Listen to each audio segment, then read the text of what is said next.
Muy buenas tardes a todos.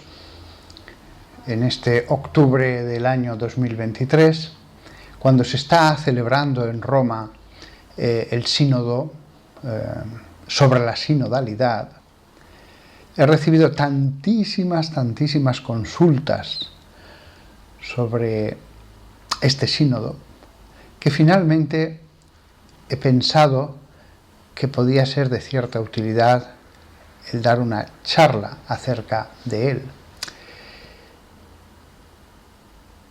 Van a ser consideraciones,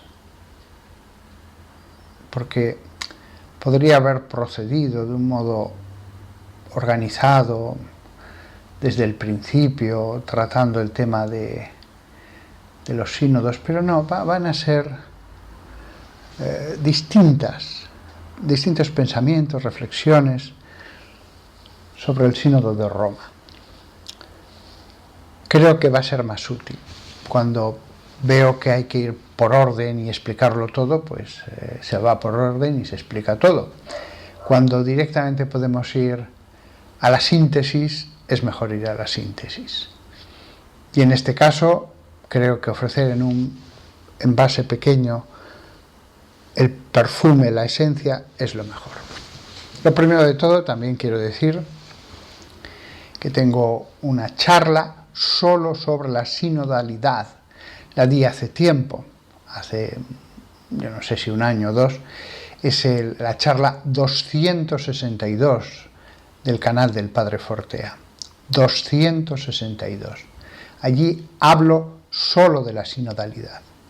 Ahora voy a hablar del sínodo, de este sínodo en concreto. Lo primero de todo, ¿qué es un sínodo?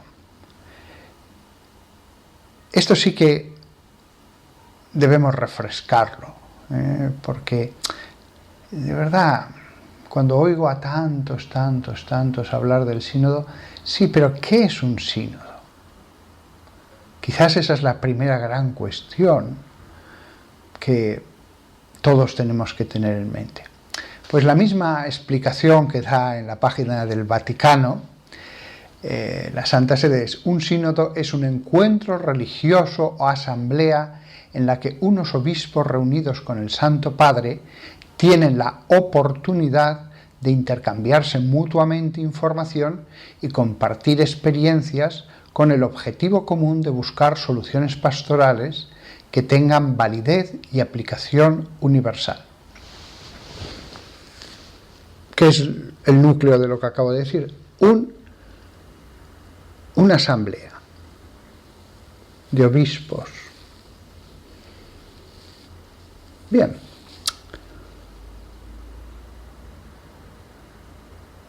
¿Cómo nace la idea de hacer sínodos en la Iglesia?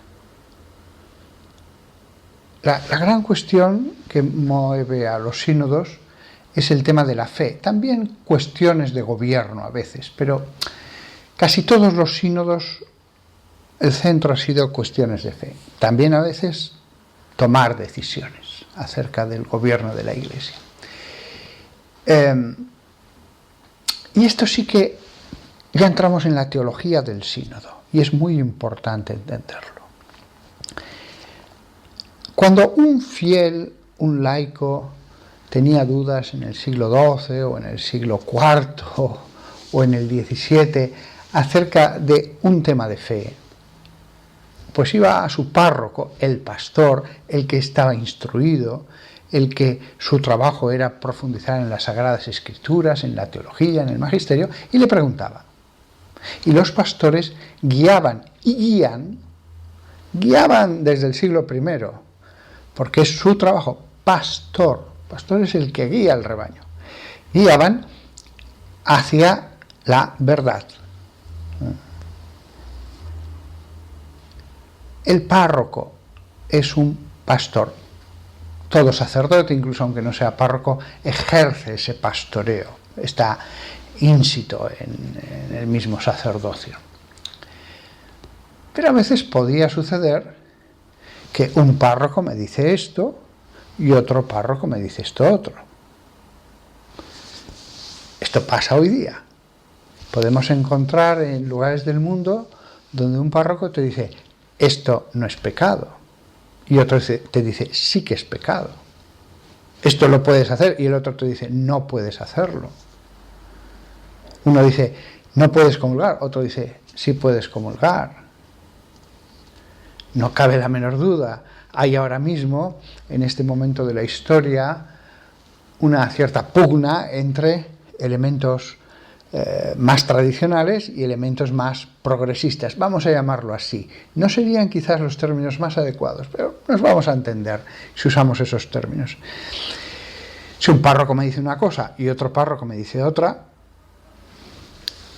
el siguiente, y además lo sé, que esto pasa en la ciudad, que hay varios párrocos que dicen algo y otros otro, o en la iglesia, porque leo cosas en internet, el siguiente nivel de autoridad ahora y en el Imperio Romano era el obispo. El obispo ya no era una opinión más, el párroco tampoco. El párroco tiene encargada una posición de llevar a la verdad. Debe tomársela muy en serio. Debe tomársela muy en serio.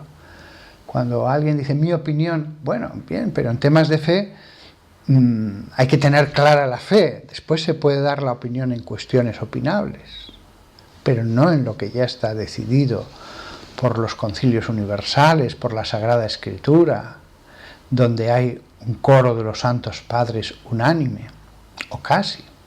Entonces, el obispo, si ya el párroco no era una opinión más, era alguien que es pastor, que ha estudiado, que vive para Dios y que por lo tanto tiene un conocimiento teológico. El obispo es mucho más. El obispo, si ya un párroco se tiene que tomar muy en serio el tema de la fe, en qué creemos, eso incluye la moral. Hay una relación estrechísima entre teología y moral. Lo que creo se concreta en lo que hago, lo que debo hacer, lo que no debo hacer. Entonces, el obispo todavía más tiene la obligación de tomarse muy en serio su función como garante de la fe. El obispo tiene que dar una palabra autoritativa cuando a él acuden los sacerdotes. Esto no significa que necesariamente el obispo tiene que ser el que más teología sabe, pero él tiene a los expertos, a los sabios, a los santos que le pueden ayudar a dirimir las cuestiones.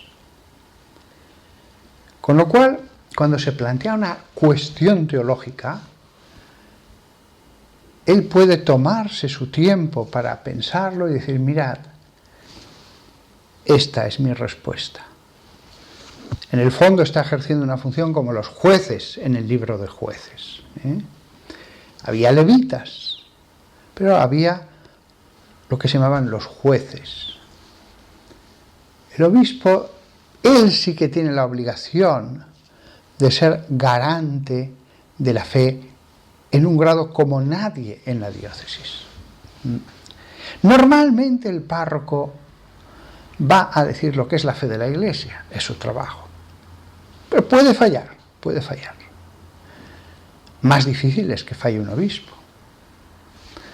¿Qué pasa cuando había algún obispo que se podía desviar algo? Ha pasado a lo largo de la historia, ya hemos dicho, normalmente funciona. Normalmente un pastor lleva a sus ovejas por el camino seguro, no hacia un despeñadero. Esto lo vemos hasta en el mundo natural. Los pastores de ovejas auténticas, de 4 patas, no suelen llevar a sus ovejas a un despeñadero o les dan una hierba envenenada. Pero por encima está el obispo. Si el obispo ya es mucha más seguridad, aún así no es infalible. puede equivocarse, puede equivocarse. ¿Qué hacer en un caso así? Pues lo que se hacía en un caso así, cuando un obispo decía algo que no era lo adecuado según la fe de la Iglesia, se apelaba al arzobispo. O en las iglesias orientales, al patriarca. Allí se les llamaba patriarcas. En algunos lugares metropolitas. Aunque después, cuando todavía se hizo más grande la iglesia en Oriente, pues varios metropolitas ya tenían un patriarca. En el fondo, la figura del arzobispo. Si ya ser obispo de una población en el norte de África, he estudiado mucho el tema del episcopado norteafricano a finales del Imperio Romano por mi artículo La Catedral de San Agustín, que va mucho más allá de la catedral, ese artículo. Entonces, cuando uno era nombrado obispo de Hipona, por ejemplo, o de una pequeña ciudad, no era lo mismo que si eras obispo de Alejandría. No era lo mismo ser obispo de una pequeña ciudad de la costa española que de Tarragona. Y podríamos seguir. Los arzobispos ejercían una función sobre los obispos en esa época. Podía apelarse al arzobispo. Y el arzobispo ejercía una función de vigilancia. Hoy día, esa función del arzobispo es meramente honorífica. Pienso que habría que revitalizar la función de los arzobispos sin llegar a mandar, nunca mandando, pero esta idea de la Iglesia antigua me parece muy interesante. Bien, ¿qué pasa si en la Iglesia antigua un obispo y otro obispo no están de acuerdo con el arzobispo y ya no es un obispo frente al arzobispo, sino que hay un grupo de obispos frente a otro grupo de obispos? Entonces se convocaba un concilio provincial, toda una provincia romana o una zona que formaba una unidad, se reunían todos los obispos, deliberaban, oraban. Y he dicho antes, no es fácil que un párroco dé mala doctrina, pero puede pasar, pero mucho más difícil es un obispo, pero mucho más difícil es todos los obispos juntos. Allí la seguridad es muchísimo mayor. Todos los obispos orando, pidiendo a Dios buscar la verdad, se reúnen, se escuchan, se dan las razones, se delibera sin prisa el tiempo que dure. Estos eran los concilios, que en aquella época se llamaban también con la palabra griego, sínodo. La palabra latina era concilio, la palabra griega era sínodo. El sínodo es muy difícil que enseñe lo que no es correcto. Aún así es infalible. De nuevo, no.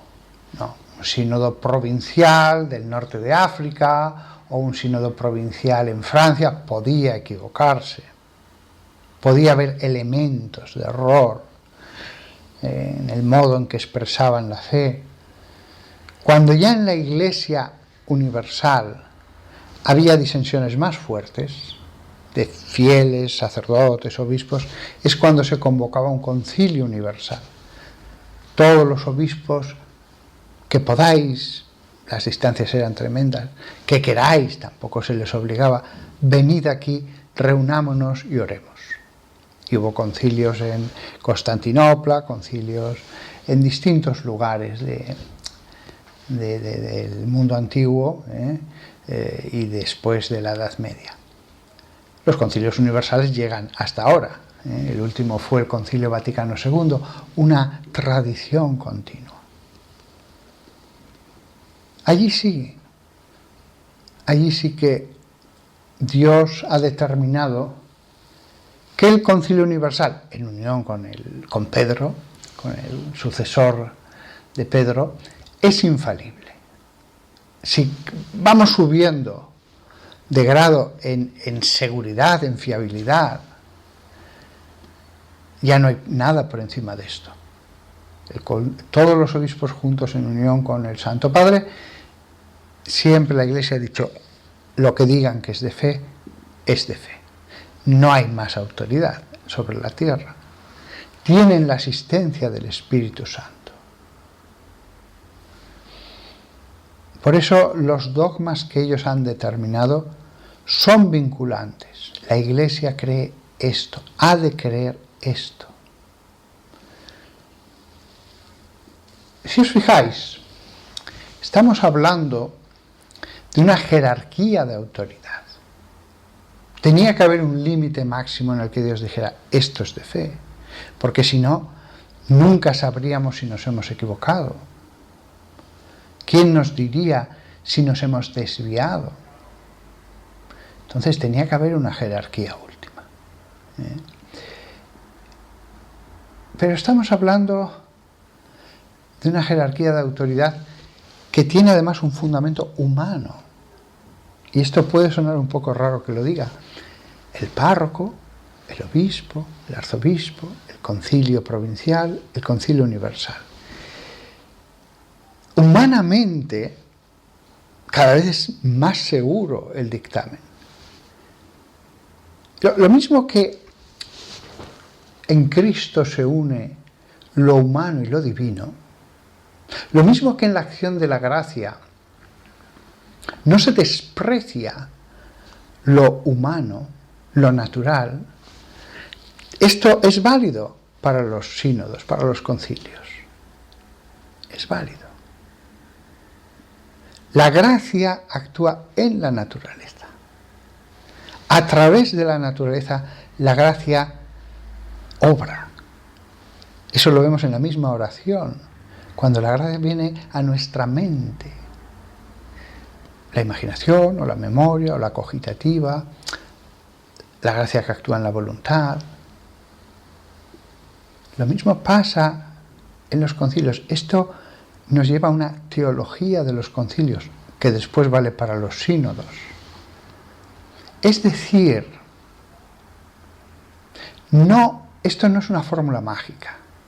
Tú reúnes a los obispos, se ponen a rezar y sale la verdad. No. Los obispos tienen que dialogar, que escuchar los argumentos del otro. Tienen que valorar las cosas con oración. Pero el diálogo es parte esencial de aquellos sínodos antiguos. No es una fórmula mágica. Mete estos ingredientes, déjalo reposar y sale la verdad. Hay una parte humana de esfuerzo. Una parte que se puede hacer mejor o peor, la parte humana. Lo humano, claro que influye en el sínodo. Claro que influye. Hay la idea de parlamento. Hay que hablar, de diálogo, hay que escuchar, se necesita tiempo. No se reúnen todos, vamos a rezar 4 días seguidos sin hablar entre nosotros, ponemos algo a votación y lo que salga ya está. No. Hay una parte de diálogo esencial al concilio. Claro, esta parte humana. O sea, he dicho antes que el concilio universal es infalible. Ahora bien, imaginemos primero un concilio provincial, en el que los obispos fueran, en un lugar concreto, malos obispos, muy metidos en cuestiones humanas, con poca vida espiritual. Claro que eso va a tener una repercusión en las conclusiones finales del concilio. Alguien dirá, pero hombre, ahí tenemos el caso de los obispos ingleses del Reino de Inglaterra en la época de Enrique VIII. Todos, menos John Fisher, firmaron el acta de supremacía. Todos.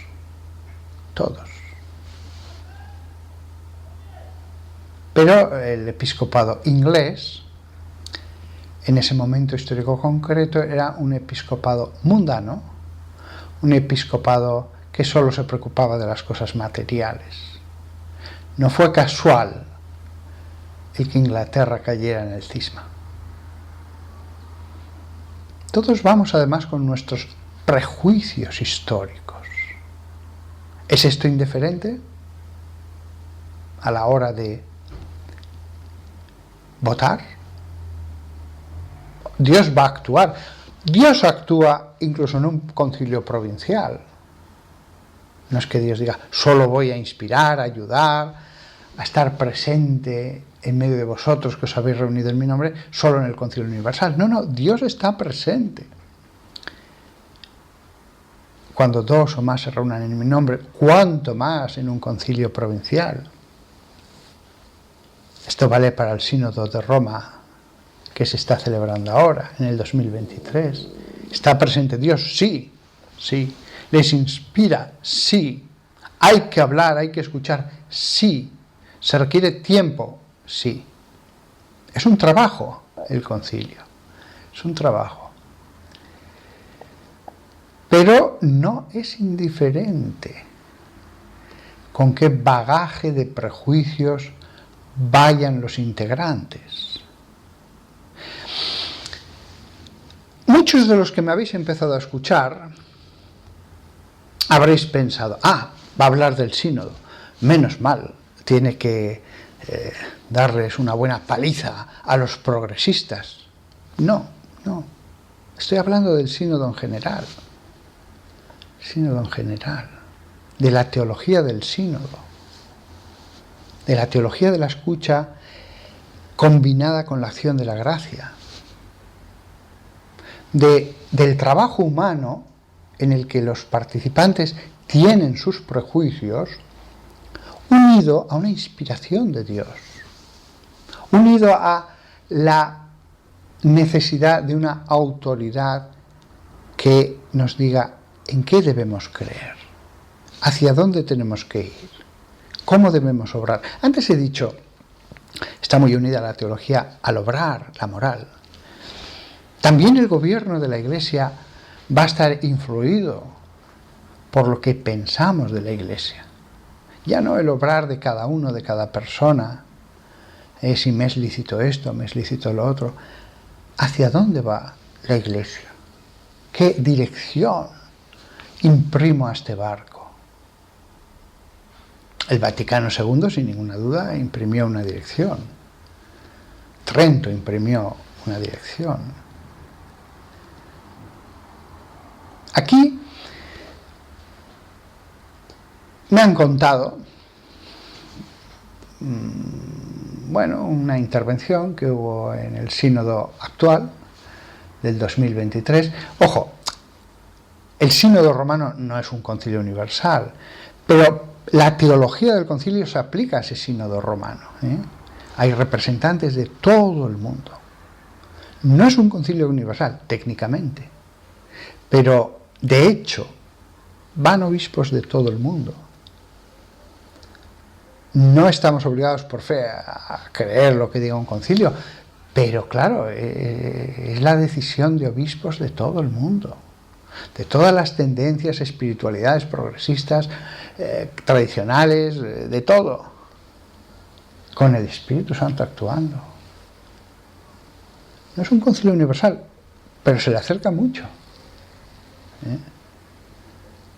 No creo yo que añadiera tanto el que fueran todos los obispos. Sí, allí tenemos la seguridad de que es un concilio universal, pero en mi opinión hay que seguir profundizando en la teología del sínodo, que se celebra regularmente cada 3 años, siempre y cuando que sea una representación de los obispos del mundo. Y tal como hasta ahora se está haciendo, se escoge a través de las conferencias episcopales, con lo cual es una buena representación.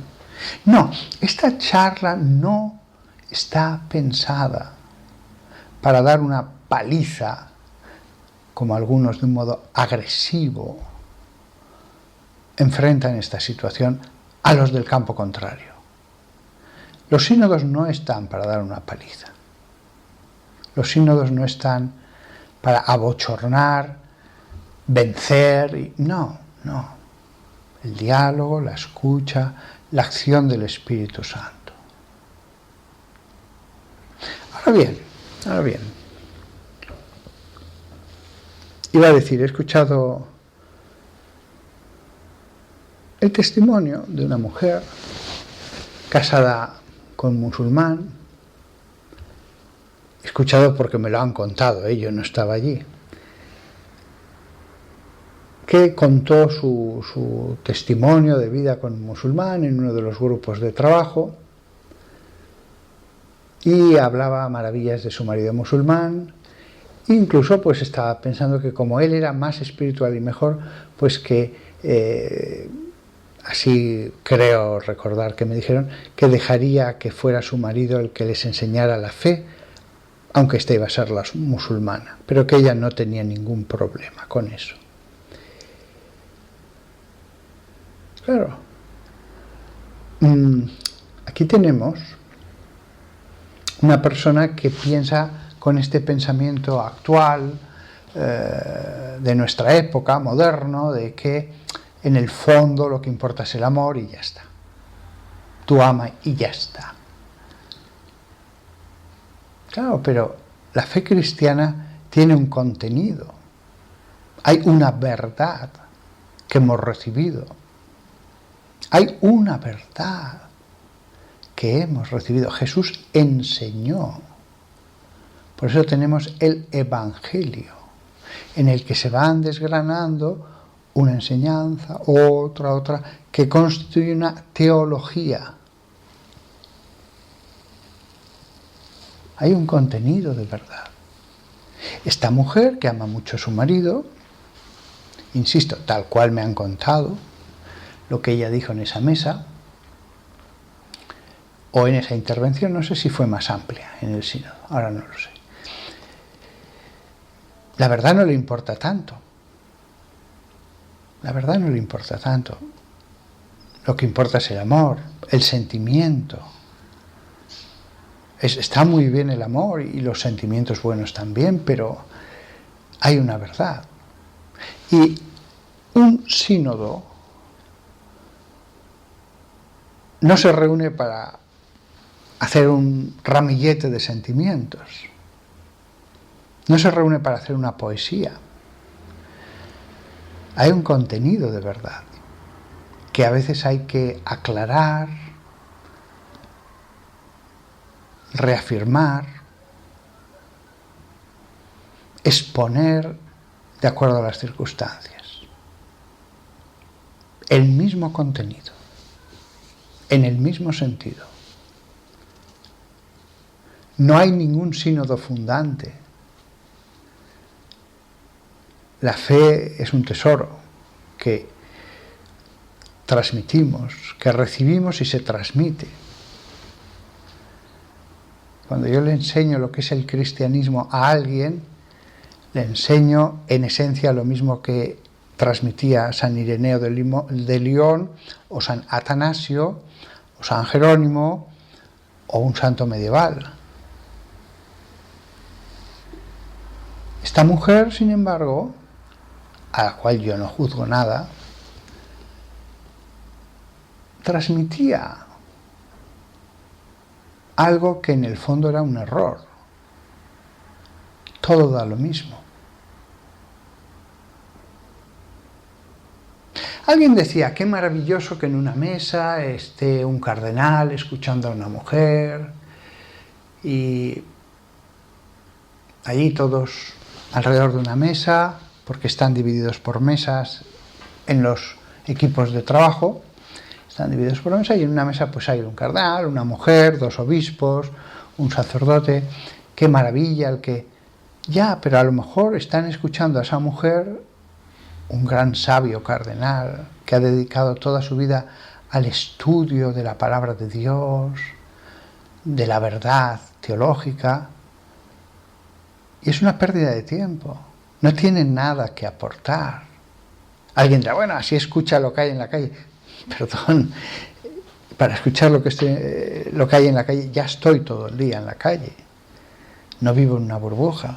Sé lo que piensan mis familiares, mis vecinos, mis amigos, la gente que se confiesa conmigo, la gente que me hace consultas. No necesito un sínodo para escuchar la voz de la calle. No necesito un sínodo para escuchar la voz de la calle. Lo que me interesa es la verdad. Un sínodo no está para hacer una encuesta. Un sínodo no es una encuesta. Cuando hay dudas, nos reunimos los mejores que se puedan encontrar hasta debajo de las piedras, los mejores, por santidad, por ciencia. Se reúnen en un lugar en oración, dialogan, hablan, les escuchan, se ponen argumentos. No estoy aquí para escuchar lo que piensa la señora que baja con la bata y los rulos a comprar el pan al chino de la esquina. Es una pérdida de tiempo.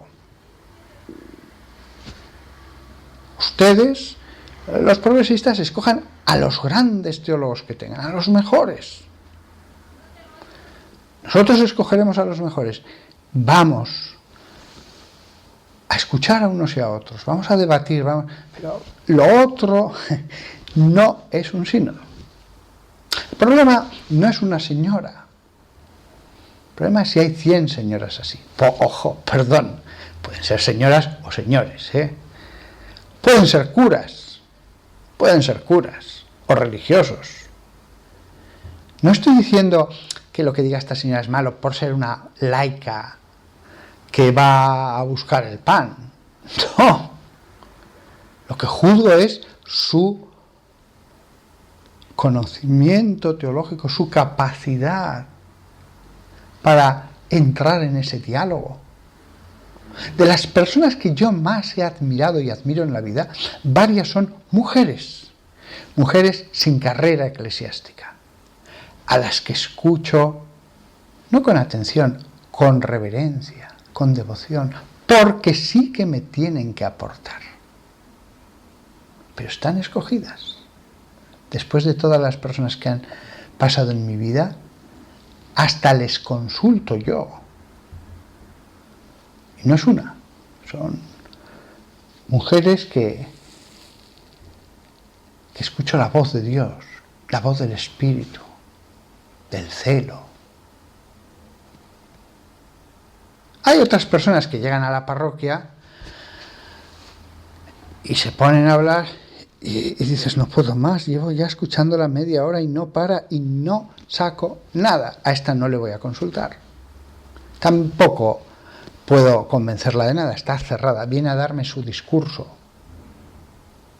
100 señoras de estas, perdón, no sé por qué digo, bueno, sí que sé por qué digo señoras, porque en la vida parroquial está llena de mujeres. Cuando dicen la mujer y su presencia en la iglesia, en la parroquia más presencia de la mujer imposible, todo está lleno de mujeres, algunos hombres vienen el domingo. Y nuestras colaboradoras suelen ser mujeres. Sabemos muy bien lo que puede hacer la mujer porque todos los párrocos hemos tenido siempre mujeres a nuestro lado. Con o sin carrera, pero maravillosas catequistas, maravillosas organizadoras. Como le dije a una señora, usted es mi vicaria general. Y lo era realmente. Y todos lo sabían que lo era. Había en la parroquia abogados, ingenieros, pero después de mí estaba ella. Entonces, hay personas que sí que aportan y personas que a ver cuándo para de hablar. Porque mire, usted no es que tenga que aportar, usted lo que tiene que hacer es empezar a aprender lo que es la fe de la Iglesia. Porque además, es que no sabe nada. Si quiere le enseño. El problema no es una, es si hay muchas personas que realmente no tienen nada que aportar. De ahí que la organización de un sínodo tiene su importancia. De hecho, ha habido épocas históricas en que sínodos provinciales, así se llamaban, no se consideran parte del magisterio de la Iglesia, porque un emperador lo organizó a su gusto y la presión dictatorial del emperador sobre los obispos llevó a que se aprobara lo que él quería que se aprobara. Dígase lo mismo de otros sínodos a lo largo de la historia, en que un determinado patriarca impuso tal presión sobre todos sus sufragáneos, sobre todos los obispos de provincias aledañas que se reunían allí, para que se aprobara lo que él quisiera. No son parte del magisterio. Hay varios de esos. Hay varios. Estamos hablando de aquellos concilios que de hecho nacieron corrompidos y dieron los frutos que se esperaba. Hay otros concilios perfectos. Se reunieron, oraron, dijeron, esta es la fe. Entre medio los hay defectuosos. No llegaron a corromperse, pero no fueron del todo perfectos.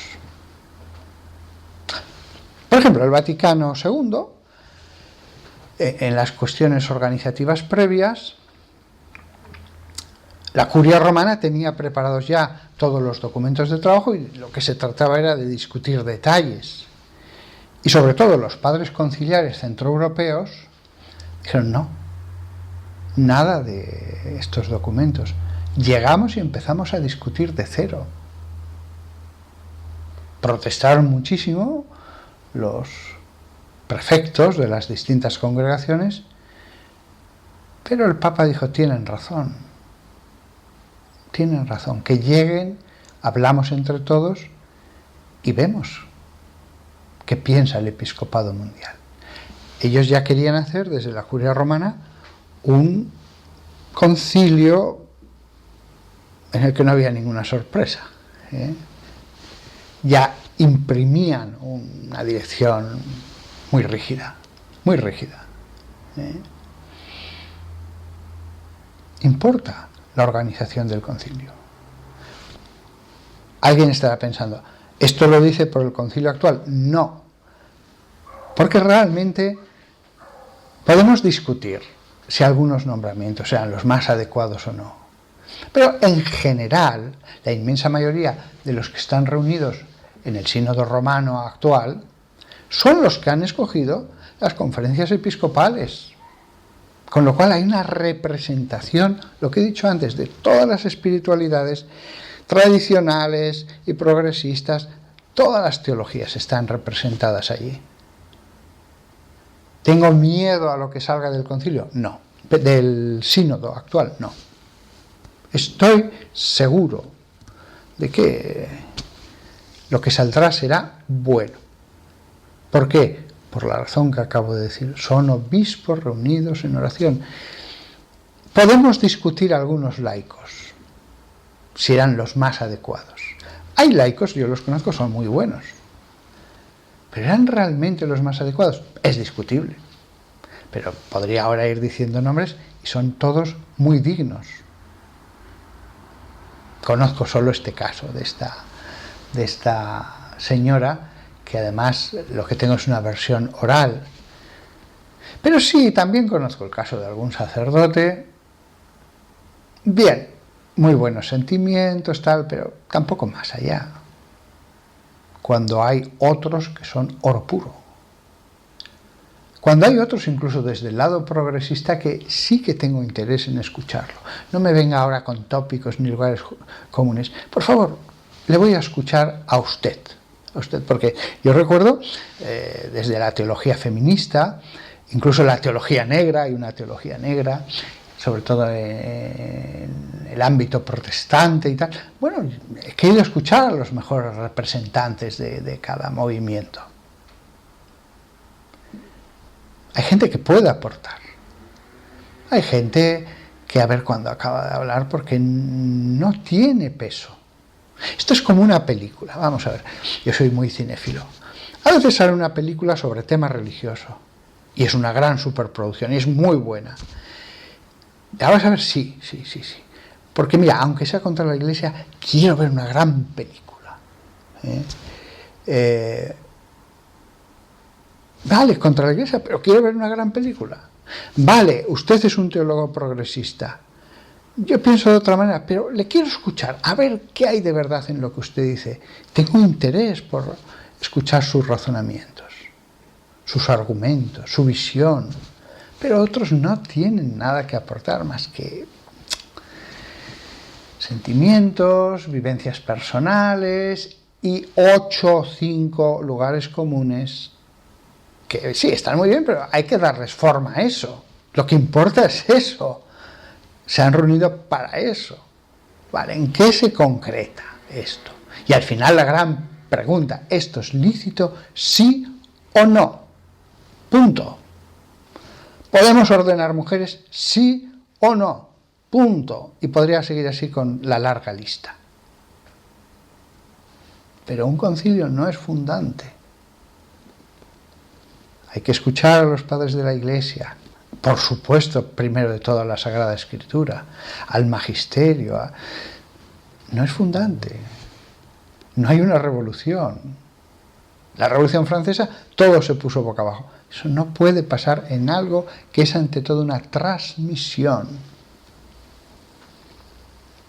Aquí voy a hacerme eco de unas declaraciones del cardenal Schönborn, tal como han aparecido en la prensa. Voy a comentar lo que ha salido en la prensa. A lo mejor ese cardenal vienés no dijo eso. Los periodistas, la inmensa mayoría, son muy tergiversadores. Tergiversan todo.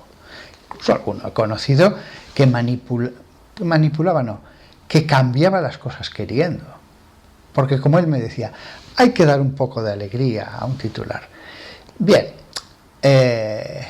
lo que voy a comentar es lo que dice la prensa, dejando aparte lo que él piense que a lo mejor es otra cosa.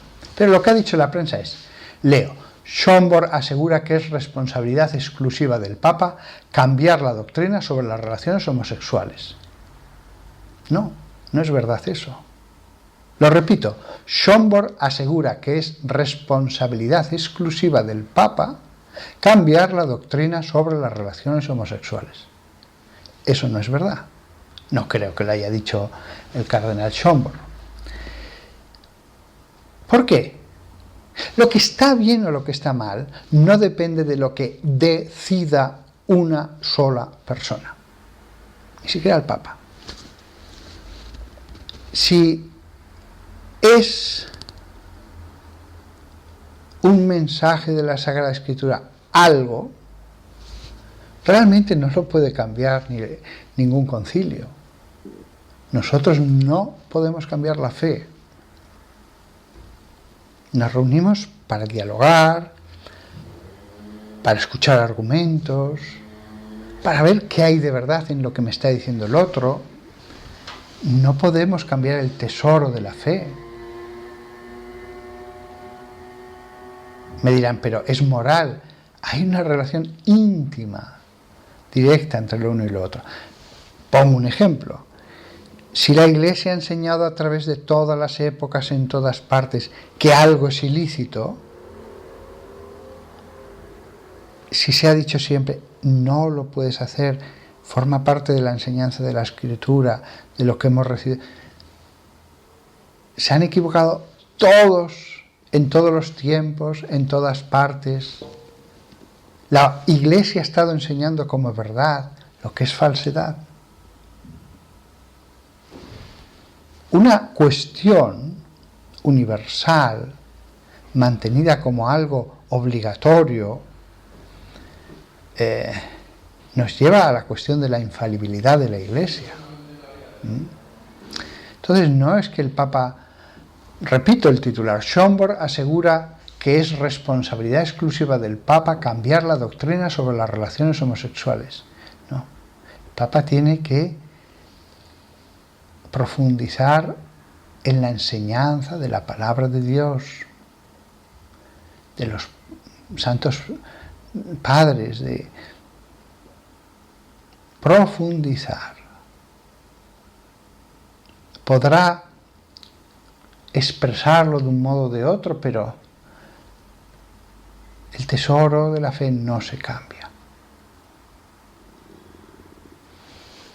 Insisto, no es posible que la Iglesia esté enseñando algo en todas partes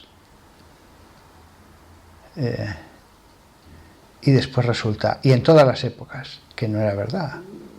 Claro, la pregunta que yo le haría a alguien que dijera, no, sí que es posible, no es de fe, no es de fe, no es de fe.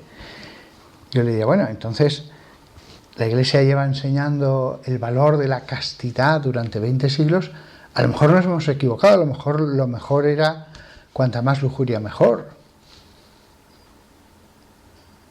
Es posible.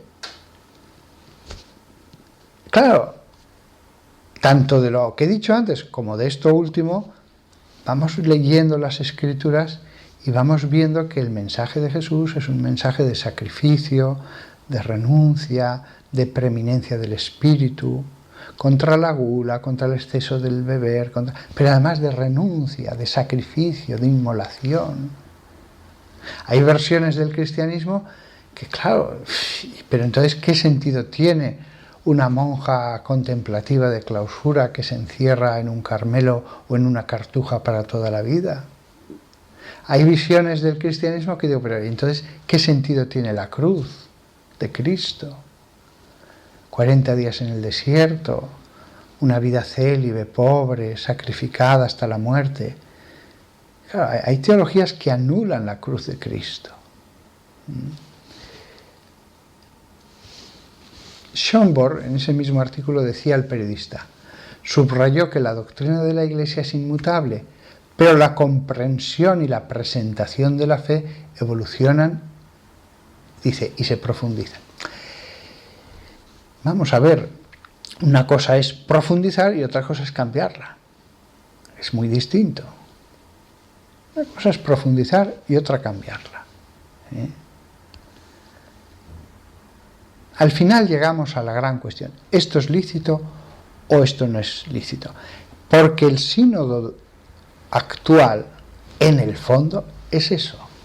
No nos engañemos. A nadie le molesta nada de la teología, ni de la eclesiología, ni de los dogmas actualmente, en este momento concreto histórico del 2023. La única cuestión es si es lícito o no es lícito algunas cosas. La ambigüedad no es una respuesta. Hay que dar una contestación. No podemos hacer trampas. No podemos hacer trampas. No podemos decir sí si es no o no si es sí. Se hablan de muchas cosas en este sínodo, pero la verdad es que la gran cuestión subyacente aquí es si algo es lícito o no. Sé que este sínodo es sobre la sinodalidad, lo sé. Pero lo que está debajo es eso. Lo que está debajo es eso. Lo que está debajo de todas las discusiones, diálogos en las parroquias, lo que me pregunta continuamente la gente por teléfono, lo que se está discutiendo en el sínodo alemán. Toda esta teología del sínodo vale para el sínodo alemán. ¿Cuál es la diferencia? En el sínodo de Roma va a haber una representación de todos los obispos. En el de Alemania solo están los alemanes.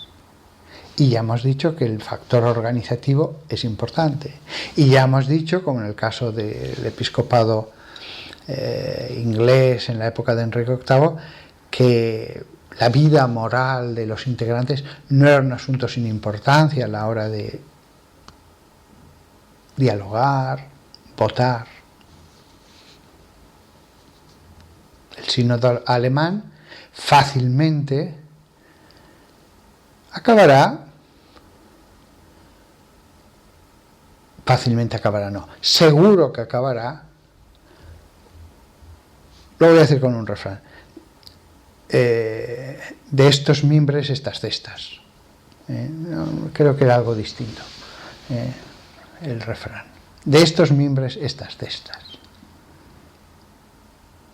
El de Roma es todo el episcopado. Es distinto. Y más todavía, de estos mimbres, estas cestas, si en el sínodo alemán tantísimos laicos, etcétera, que participan con una idea muy ultraprogresista, van a querer ir como una pisonadora, es decir, no se reúnen para dialogar, hablar y en la oración ver cómo ilumina el Señor a todos y hay un consenso acerca de lo que está bien y lo que está mal. No, votación y apisonadora. Si estamos más, no me importa si he ganado por un voto, 51%. No. Del sínodo de Alemania espero que salga lo que es lógico que salga. El de Roma es distinto. Unas últimas apreciaciones. Aunque el tema está siendo más largo de lo que pensaba, pero bueno. Tampoco tenéis por qué seguir, el que quiera seguir que siga. Yo voy a seguir reflexionando, profundizando, pero que nadie se sienta obligado a seguir hasta el final. Si alguien quiere más reflexiones, que siga. No voy a pedir que sigáis porque yo hablo y el que quiera escucharme, que me escuche. Siempre se ha dicho que en el incidente de Antioquía, cuando Pablo le va a decir que no ha hecho bien a Pedro, cuando Pablo va a decir públicamente, dice el texto griego eso, el de la carta a los Gálatas, capítulo 2, desde el versículo 11, que resistió la postura de Pedro. No se dice que le riñera, no se dice que delante de todos le riñó, no, pero sí que se dice claramente, y yo he estudiado para otra charla cada verbo griego, cada palabra griega, y lo que manifiesta es que públicamente defendió una postura totalmente contraria a la de Pedro, que era la de no judaizar. Pero traigo a colación ese episodio porque dice públicamente. Pero ¿quiénes estaban allí? ¿Toda la iglesia? No. La iglesia de Antioquía era la más grande del mundo después de la de Jerusalén. Y podemos incluso tener dudas si no había más cristianos en Antioquía que en Jerusalén. No cabían en ninguna casa. Era imposible que varios miles de personas, 2000 o aunque fueran 1000, cupieran en una casa. Antioquía era la ciudad más grande del Imperio Romano después de Roma. Hay duda de si era Alejandría. Yo estimo que podía estar en el 500.000 de habitantes o algo menos. Pero aunque estuviera en 1/4 de habitantes, este tema es complejísimo. He leído muchos artículos de demografía. Por lo menos 1000 sí que habría en la época en que se produce el famoso incidente de Antioquía entre Pedro y Pablo. No cabían en una casa todos los bautizados. Es decir, cuando él habla, Pablo, frente a Pedro y la iglesia de Antioquía, era una selección. Los presbíteros, probablemente presbíteros obispos, de un modo colegial, catequistas, misioneros, etc. No estaban allí todos, estaban los relevantes. Unamos otro episodio a esto. Cuando Pablo va a Jerusalén, ocurrió antes que este. Lo narra en Gálatas 2, ocurrió antes del incidente de Antioquía. Él va a consultar a las columnas de la iglesia, que eran Juan, Pedro y Santiago, el menor, obispo de Jerusalén. Es curioso, los 12 eran apóstoles, pero él expresamente dice que va a consultar a aquellos que eran columnas de la Iglesia. Ni siquiera entre los 12 todos eran iguales. Ni siquiera. Hay una relevancia. De hecho, si miramos la lista de los concilios universales, veremos que hay una serie de concilios mucho menos relevantes. No todos tienen la misma relevancia. Es lo que he dicho antes. Un concilio se puede organizar mejor o peor. Influye quienes intervienen. Voy a decir una cosa que va a sonar fatal, pero es verdad. Hay concilios mejores y peores. También provinciales. Los hay mejores y peores. ¿Quién se acuerda de lo que dijo el concilio de Lyon, el primer concilio primero de Lyon, o el de Viena? Podemos decir Viena, pero es en Francia, ¿eh? ¿Quién? Aquí, claro, el que se nombra a los representantes de los obispos nos da una seguridad de objetividad.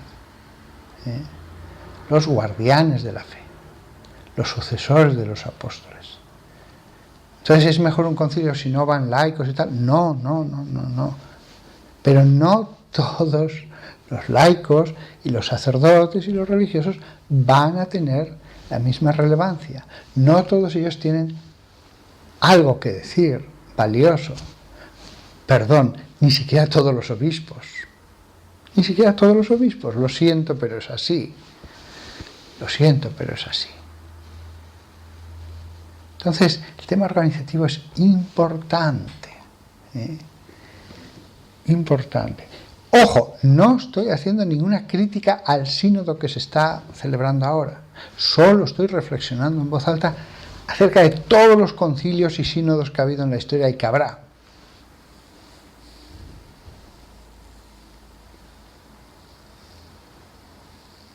¿Cómo hubiera hecho yo el sínodo de Alemania? Lo he dicho desde hace muchos años, porque le di muchas vueltas. Ahí hay dos posiciones encontradas, dos posiciones enfrentadas, una ultraprogresista y otra tradicional. Y digo ultraprogresista porque hay posturas progresistas, pero que están dentro del dogma, dentro del magisterio, y abogan por un desarrollo de cosas que son posibles dentro de la estructura de verdad de la Iglesia. Por eso hablo de ultraprogresismo, del mismo modo que hablo de obispos tradicionales, pero no de ultratradicionales que abogan por un inmovilismo, una petrificación contraria a la vida dinámica de la Iglesia. Entonces, ¿qué hubiera hecho yo? Y es una reflexión más respecto a este tema de los sínodos. ¿Qué hubiera hecho yo en el sínodo de Alemania? Pues hace ya muchos años, dándole vueltas, dije, mira, yo, así lo dije públicamente, están estos dos enfrentados y no hay forma, ya podemos hablar lo que queramos, que son dos posturas muy distintas, pero el problema está en la Iglesia alemana.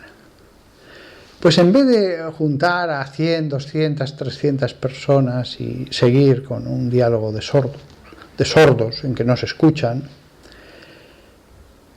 yo hubiera dicho, vamos a que el episcopado alemán escoja a 10 teólogos que sean los mejores, que defiendan la postura tradicional, y a 10 que defiendan la otra postura. 10 y 10. Poneros de acuerdo quiénes son los mejores teólogos. Los mejores. No importa si son famosos o no. A lo mejor hay disensiones, pero seguro que encontramos 10 fantásticos de cada lado. Y vamos a llevarlos a una abadía o a una casa de campo en las montañas, a que hablen, que dialoguen entre sí, sin prisa. Hablad. Os van a acompañar otras 10 personas o 20 que sean santas. Pongámonos de acuerdo en quiénes son las personas más santas. Pueden ser mujeres. Parece que he hablado antes mal de las mujeres. No, no. Sí, las más santas suelen ser las mujeres en las iglesias y las que más colaboran y las que más pueden guiar al sacerdote. Busquemos a 10 o 20 santos. No pasa nada si los progresistas escogen a sus 10 santos y los tradicionales a sus otros 10. Y después escojamos a 10 obispos de cada lado. No necesariamente tienen que ser los de las sedes más importantes. Los progresistas pueden decir, no, este obispo de este lugar, este obispo de este lugar pequeño, sin importancia, que además no es famoso este obispo. El número se puede discutir, lo principal es que se reúnan, quizás he puesto demasiadas veces 10, pero entre teólogos, santos y obispos, que en total haya unas 50 personas. No más, no más. 50 personas se reúnen bien en un salón, pueden intervenir, no menos de 40, pero nunca más de 50. Y tenéis tiempo. Vais a orar y hablar en un lugar bonito, que puede cambiar. No tenéis presión de tiempo. Si después de una semana, 2 semanas, decís, bueno, no hemos logrado nada, nos reunimos dentro de un mes o de 2 meses. Pues ya está. Podéis informar a todos de vuestras discusiones, de lo que habéis pensado, de lo que habéis hablado. No hay ningún problema. Si esas 40, 50 personas logran ponerse de acuerdo, sería un triunfo impresionante. No sería poca cosa si al final, después de un año o de 2, dicen, mirad, nos hemos puesto de acuerdo en que este es el problema, de que esta es la cuestión. Y lo materializan de un modo muy concreto. Imaginemos que se ponen de acuerdo. Pues después se puede hacer una asamblea mucho más grande, ya con todos los obispos y peritos y laicos, y discutir eso y votarlo. Pero ya si ellos se han puesto de acuerdo, si ellos están en ese sínodo y exponen las razones por las que se han puesto de acuerdo, lo que sea, todo va a ser mucho más fácil. Desde luego, si no se han puesto de acuerdo 40 personas en la mejor de las situaciones y de esa calidad, no se van a poner de acuerdo las dos facciones reunidos 100 o 200. Santos, obispos, teólogos. Ese sería el modo en que yo organizaría las cosas.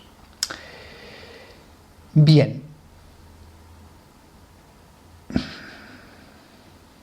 Voy a acabar diciendo que no estoy nada preocupado por el sínodo que está habiendo en Roma.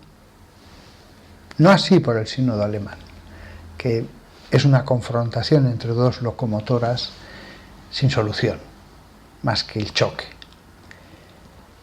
Pero el sínodo de Roma es distinto. ¿Tengo alguna crítica de la organización? No, ninguna. De verdad que he podido dar una impresión negativa, de crítica, pero no era esa mi intención, aunque claro, tenía que fijarme, he querido fijarme en los aspectos humanos que se pueden mejorar, que tienen su importancia y que a veces pueden ser obviados, pero no tengo ninguna crítica, salvo esa señora que me han contado, que dijo eso, salvo eso que dice ese periodista, que dijo ese cardenal, que a lo mejor no es verdad. Bien, he hecho mis comentarios con lo poco que sé, pero los comentarios son verdaderos respecto a lo que se ha dicho. Estés en el lado que estés, pienso que lo que he dicho es la teología verdadera sobre los sínodos.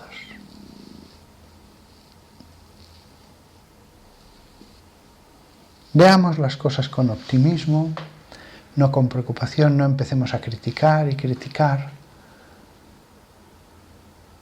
Tengamos confianza en Dios. Dios está en la Iglesia, no permitirá, como muchos dicen, es que nos van a cambiar la fe. No, tranquilo, Dios está en la Iglesia, no permitirá que su Iglesia se hunda. Nadie te va a cambiar la fe. Que conozco a gente que sí que está en el sínodo y que tiene opiniones que yo no las veo compatibles con esa construcción de verdad, construcción teológica, magisterial, porque hay una teología en el magisterio. Pues sí, sí. El Papa Benedicto XVI era un teólogo progresista. Nunca se alejó de la fe de la Iglesia. Nunca. Pero él no era un inmovilista, él estaba abierto a todas las aportaciones de la teología contemporánea, pero dentro del magisterio, dentro de una continuidad, valorando, custodiando el tesoro de la fe.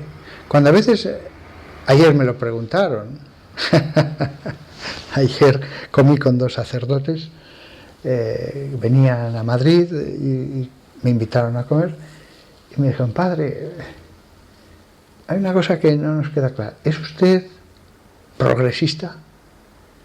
Sí, lo soy. Dentro del progresismo de Benedicto XVI. No entiendo el inmovilismo de Lefebvre, no lo entiendo. Esa petrificación. Sí que soy progresista en ese sentido. Me encantan los autores centroeuropeos, de la teología que se produjo en el entorno del Vaticano II. Me parece fascinante el Concilio Vaticano II, en perfecta continuidad con el Concilio de Trento, o con el de Nicea. Sí, soy progresista, pero como Benedicto XVI, como el cardenal Ratzinger. Y por eso yo estaría dispuesto a aceptar todo lo que se pueda aceptar en otras posiciones teológicas o morales, todo. Pero me veo atado, encadenado a la verdad. Delicioso encadenamiento. Podemos discutir mucho, hay facciones, hay argumentos, pero la fe de la Iglesia es que Dios nos ha dicho, esta es la verdad. ¿Ah? Fantástico. Es como si estuviéramos discutiendo, es una ficción, en el siglo II a.C., sobre la forma de la Tierra. Y de pronto Dios nos dijera, mirad, es así. Os lo digo yo que lo sé. ¿Ah? Pues ya quedan limitadas las opciones, pero para bien, es la verdad. Es la verdad. No estamos hablando de algo indeterminado. La verdad es una. La verdad es una y solo una. Lo que yo no acepto es que la Iglesia haya podido equivocarse en todas partes, en todas las épocas, desde el principio. Pues como se ha equivocado en la castidad en general, estamos listos. O en el celibato, o en tal. No puede ser. No puede ser, porque Dios está en la Iglesia. Dios está en la Iglesia. Hablamos de cosas esenciales, no de si los curas van de negro o si el código del siglo XIX, yo qué sé, prohibía a los curas seculares llevar barba, cosas así. Bueno, el del 19 no, el anterior al 83, me parece que era del 13, ahora no estoy seguro. No. Pues hay cosas que no son esenciales y hay cosas que sí. Hay cosas en las que la Iglesia se puede equivocar porque nunca han dicho que sean de fe, pero hay cosas en las que no. Hay cosas que la Sagrada Escritura da una enseñanza ante la que no cabe ninguna interpretación, más que aceptar lo que dice la Sagrada Escritura. Otras no, otras no. Podemos discutir qué significa el milenio del reinado de Cristo. ¿Qué significa eso? ¿Vale? Podemos discutirlo. Podemos discutir qué enseñanza tiene para mí un determinado precepto del Levítico. ¿Qué enseñanza hay para un cristiano del siglo XXI en tal lugar? Vale. Pero hay otras cosas que no hay lugar a dudas. Y la enseñanza de Cristo es una enseñanza de cruz, de renuncia, de ayuno, para la santificación. Hay cosas que no son obligatorias para todos, pero otras sí. Cuando Dios dice, Dios, no San Pablo, aunque habla a través de San Pablo, tal tipo de personas no entrarán en el reino de los cielos. Perdonad que no sea más explícito, pero es que YouTube es dictatorial. Es dictatorial. Ya no hay libertad del todo. Entonces, bien, estas son mis reflexiones para el sínodo. Creo que todo saldrá muy bien. Quiero tranquilizar a todo el mundo. A nadie se le va a cambiar la fe. Y lo que salga seguro que es bueno. No voy a decir lo óptimo, porque todos los que están en una votación, en la fabricación, saben que las cosas se podían haber hecho peor o a veces mejor y que salieron como salieron.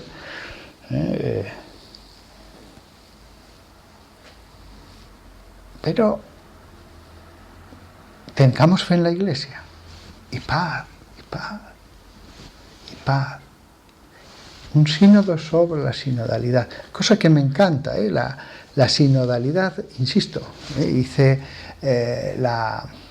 una charla también muy larga, la 262. Me encanta la sinodalidad. Otros dicen, la sinodalidad va a destruir la Iglesia. Sí, existió desde siempre. Existió desde siempre. Conclusión final. Sí que existe una pugna entre elementos más progresistas y elementos más tradicionales. Existe. El que crea en los dogmas, en el magisterio, que se quede tranquilo. La Iglesia no dice, esto es verdad, y 50 años después, bueno, no es verdad. No, tranquilos, tranquilos, tranquilos. Y el que vaya al sínodo pensando, como tantos periodistas, aquí ya se va a cambiar todo, va a ser una revolución francesa, pues no entiende qué es la Iglesia. No lo entiende. Nada más. Me despido de todos vosotros. Os deseo de verdad catolicidad, que es algo muy distinto del ultratradicionalismo y es algo muy distinto de una protestantización de la Iglesia, en que todo se puede discutir, porque no hay una autoridad. Está la Biblia, pero como se puede interpretar, pues ya no hay una autoridad. Ni Lefebvre ni Lutero. Ubi Petrus ibi Ecclesia. Donde esté Pedro, ahí está la Iglesia. Con la Iglesia, sentir con la Iglesia, unidos a la Iglesia.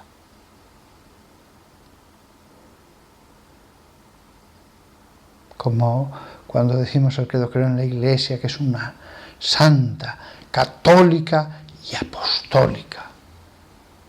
¿Con qué verdad digo eso? De corazón. Y eso incluye amar al sínodo. Amar lo que hace la Iglesia.